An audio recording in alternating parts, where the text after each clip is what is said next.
12 ஆண்டவர் சொல்றாரு, அவர் சீக்கிரமாய் வரப்போகிறாராம். இது கர்த்தருடைய ரகசிய வருகை குறித்து கர்த்தர் சொல்றார்.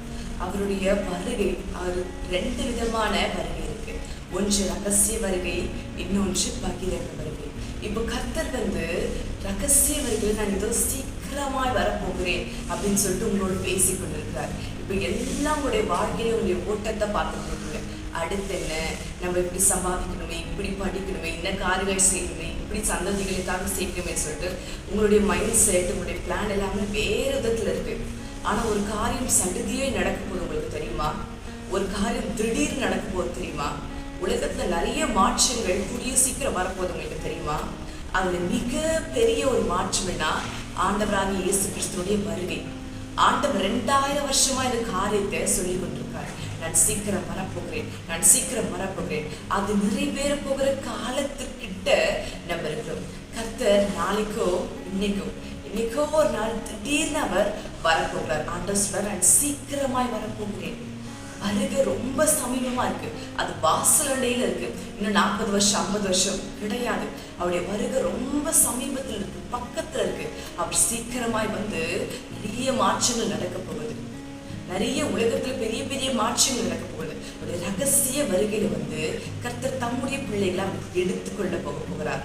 முதலாவது, மரித்தவர்கள் உயிரோடு எழுந்திருப்பாங்க. இரண்டாவது, உயிரோடு இருக்கிற நாம் அவரை எதிர்கொண்டு போவோம். அவர் புறப்பட்டு அவரை பார்த்துட்டு நம்ம போவோம். ஸோ இப்படியாக அவருடைய வருகை இருக்கு. அந்த வருகையில நீங்க காணப்படணும்னா முதலாவது நீங்க உங்களை ஆயத்தப்படுத்திக்கணும். நீங்க உங்களை ஆயத்தப்படுத்தும் பொழுதுதான் அந்த வருகையில நீங்க காணப்பட முடியும். ஆண்டவர் சொல்றாரு, நான் சீக்கிரமாய் வரப்போகிறேன். அப்போ உன்னை நீ ஆயத்தப்படுத்திக்கொள். உன்னை நீ அதற்காக நீ ஆயத்தப்படு. நீ ஜெபத்துல ஆயத்தப்படு, என்னோட இருக்கிற உறவுல ஆயத்தப்படு, வேத வாசிப்புல ஆயத்தப்படு. முதலாவது ரட்சிக்கப்பட்டு என்னோட உறவுக்குள்ளாக இப்படி நீ எனக்குள்ளாக இருக்கும் பொழுது, என்னுடைய கருத்திற்குள்ளா இருக்கும் பொழுது நீ பாதுகாப்பா இருக்க, நீ ஆயத்தப்படுவ. நான் உன்னை ஆயத்தப்படுத்துவேன்னு சொல்லிட்டு கர்த்தர் உங்களோடு பேசிக்கொண்டிருக்கார். அந்த வருகையை மாத்திரம் மிஸ் பண்ணாதீங்க. அந்த வருகையை மிஸ் பண்ணிட்டீங்கன்னா அப்புறம் ரொம்ப வருத்தப்படுவீங்க. இந்த வருகையை ஆண்டவர் இன்னைக்கோ நேத்திக்கோ சொல்லு, 2000 வருஷமா அவர் சொல்லியிருக்கார், நான் வரப்போகிறேன். அந்த காலத்திற்கு கிட்ட நம்ம இருக்கோம். அந்த காலத்திற்கு உட்பட்டு நம்ம வந்துட்டோம். அவருடைய வருகை இதோ சமீபத்துல இருக்கு. அந்த வருகை இதோ பக்கத்துல இருக்கு. அந்த வருகையில நம்ம காணப்படணும் அப்படின்னா நீங்க உங்களை ஆயத்தப்படுத்திக் கொள்ளுங்க. அதான் கர்த்தர் உங்களோடு பேசிக்கிட்டு இருக்காரு. இந்த எச்சரிப்பின் சத்தத்தை கேட்டும் நீங்க நிர்விசாரமா இருக்காதீங்க. இதை குறித்து தெரிந்தும் அதற்கு ஆயத்தமாகாம இருக்காதீங்க. அப்புறம் நீங்க அதை விட்டுட்டீங்கன்னா உங்களை விட பரிதாபமான மனிதர் யாருமே உலகத்துல இருக்க மாட்டாங்க. அந்த வருகைக்கு உங்களை நீங்க ஆயத்தப்படுத்திக் கொள்ளுங்க. அந்த வருகை ஒரு இமை பொழுதுதான் இருக்குமா, ஒரு இமை பொழுது. அந்த ஒரு இமை பொழுதிலே கர்த்தர் தம்முடைய பிள்ளைகளை அவர் கவர்ந்து கொண்டு போய்விடுவார். தம்மால் ரட்சிக்கப்பட்ட ஜனம், வருகைக்காக தன்னை ஆயத்தப்படுத்தி கொண்டு காத்திருக்கிற ஜனங்களை கர்த்தர் கவர்ந்து கொண்டு போய்விடுவார். அப்ப அந்த வருகைக்கு நீங்க ஆயத்தப்படணும்ல, அந்த வருகைக்கு நீங்க உங்களையும் நீங்க பாதுகாக்கணும்ல. அதற்காக நீங்க செய்ய வேண்டிய காரியங்களும் நிறைய இருக்குல்ல. நமக்கு காலம் சமீபமா இருக்கிறது. இனிமேல் நமக்கு ரொம்ப காலங்கள் கிடையாது, ஏதோ கொஞ்சம் காலம்தான். அவருடைய வருகையில நீங்க இருக்கணும். அந்த வருகையில நீங்க ஆயத்தமா இருக்கணும். அந்த வருகையில நீங்க காணப்படும் அப்படின்னா உங்களை நீங்க ஆயத்தப்படுத்திக் கொள்ளணும். அதான் கர்த்தர் இன்றைக்கு உங்களோடு பேசிக் கொண்டிருக்கிற வார்த்தையா இருக்குது. நீங்க உங்களை ஆயத்தப்படுத்திக் கொள்ளுங்க. அந்த வருகையில காணப்படணும்னா அவரை நோக்கி ஜெபிங்க, அவரை நோக்கி கேளுங்க. உங்ககிட்ட என்ன பாவமோ என்ன குறை எல்லாவற்றையும் இன்றைக்கே சரி செய்து விடுங்க. அப்படி வருகை என்னைக்கா வேணா இருக்கலாம். நீங்க நினைக்காதீங்க, நான் அடுத்த வாரம் சரி செஞ்சுக்கிறேன், அடுத்த மாசம் சரி செஞ்சுக்கிறேன். இல்ல, இன்னைக்கு நீங்க சரி செய்யலாம், வேற என்னைக்குமே நீங்க சரி செய்ய மாட்டீங்க. இன்றைக்கு நீங்க அந்த காரியத்தின் மேல நோக்கமா இல்ல, இன்றைக்கு இந்த வார்த்தையை அலட்சியப்படுத்திட்டீங்கன்னா உங்களுக்கு இந்த வார்த்தை திரும்பி உங்க காதுல விழுந்தாலும் அதை நீங்க கேட்காம நிர்விசாரமா தான் இருப்பீங்க. இன்றைக்கே பாருங்க, இன்றைய நாள் தான் ரட்சணை நாள். இன்றைய நாளே நீங்கள் ஆயத்தமாக வேண்டிய நாள். இன்றைக்கு உங்கள் வாழ்க்கை கர்த்தரை ஒப்பு கொடுங்க. நீங்க இன்னும் கர்த்தரை உங்க வாழ்க்கை ஒப்பு கொடுக்கலாம். இப்பொழுது ஒப்பு கொடுங்க. நீங்க ஒப்பு கொடுக்கும் பொழுது கர்த்தர் உங்களை ரட்சித்துக் கொள்வார். அவர் உங்களை ஆயத்தப்படுத்துவார். வருகைக்காக உங்களையே நீங்க ஆயத்தப்படுத்திக் கொள்ளுங்க. இதான் கர்த்தர் இன்றைக்கு உங்களோட பேசிக்கொண்டிருக்கிற வார்த்தை. அலட்சியம் எடுக்காதீங்க, நிர்விசாரமா இருக்காதீங்க. இப்போ கர்த்தரை நோக்கி கூப்பிடுவோம். நீங்க ரட்சிக்கப்படல, நீங்க பாவத்துல இருக்கீங்க, இந்த வருகை கேட்டு நீங்களுக்குள்ள ஒரு பயம் ஏற்படுது அப்படின்னா பயப்படாதீங்க. கர்த்தர்கிட்ட உங்க வாழ்க்கையை ஒப்பு கொடுத்து வருகைக்காக உங்களை நீங்க ஆயத்தப்படுத்திக் கொள்ளுங்க. அதுதான் நீங்க செய்ய வேண்டிய காரியம். நீங்க யாரா வேணா இருக்கலாம், எந்த மூலையிலிருந்து வேணா இந்த வார்த்தையை கேட்டு கொண்டிருக்கலாம். வருகைக்கு உங்களையே நீங்க ஆயத்தப்படுத்திக் கொள்ளுங்க.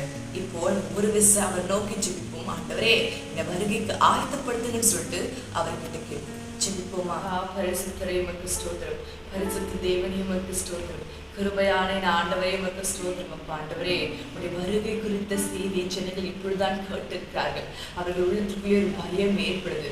ஐயோ, நான் இன்னும் வருகைக்கு ஆயத்தப்படுத்தலையே, வருகைக்கு என்ன நான் இன்னும் தயார் செய்யலையே, இன்னும் நான் ரட்சிக்கப்படலையே, நான் கர்த்தரை விட்டு தூரமா இருக்கேனே, ஒருவேளை வருகையில நான் காணப்படாம இருந்தா, ஒருவேளை நான் வருகையை மிஸ் பண்ணிட்டா என்ன பண்றது, ஏது பண்றது, நான் இங்கே கைவிடப்பட்டுட்டா அது ஒரு இமை பொழுதாமே, அதுல நான் இல்லைன்னா என்ன பண்றதுன்னு சொல்லிட்டு அநேக ஜனங்கள் உங்களிடம் கேட்கிறார்கள். அநேக ஜனங்கள் கதறுகிறார்கள். ஆண்டவரே அப்பா, அவர்களுடைய வருகைக்கு ஆயத்தப்படுத்துகிறாங்க. அநேக ஜனங்கள் இன்னும் ரட்சிக்கப்படாம இருக்கிறாங்க.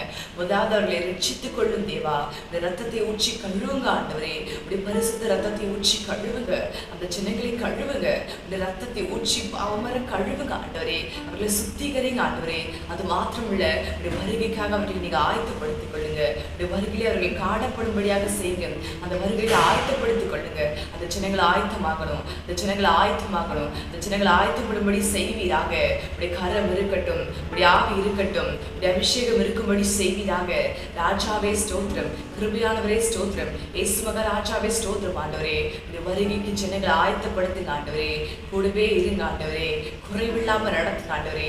எந்த ஜனமா இருந்தாலும் பரவாயில்ல, எப்பேற்பட்ட இடத்திலிருந்து கூப்பிட்டாலும் பரவாயில்ல, என்ன சூழ்நிலை இருந்தாலும் பரவாயில்ல, அவர்கள் விசுவாசித்து இயேசுவே நம்மை நோக்கி கூப்பிடுகிறார்கள். இன்றைக்கு அவர்களை ரட்சித்துக் கொண்டு உடைய வருகைக்காக அவர்களை தயார் செய்யும், உடைய வருகைக்காக அவர்களை ஆயத்தப்படுத்துவீராக.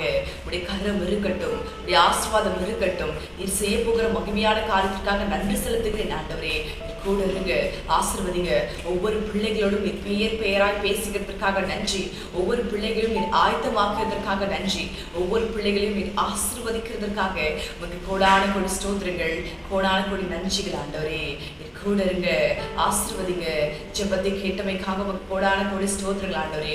பிள்ளைகளை வருகைக்கு ஆயத்தப்படுத்தினீர். இந்த எச்சரிப்பின் சத்தம் அவர்களை காதுகளில் துணிக்கும்படியாக செய்ததற்காக உங்க நன்றி செலுத்துகிறேன் அப்பா. இயேசு கிறிஸ்து நாமத்தால் ஜெபிக்கிறேன். ஜெபம் கேளும் ஜீவனுள்ள நல்ல பிதாவே. ஆமென்.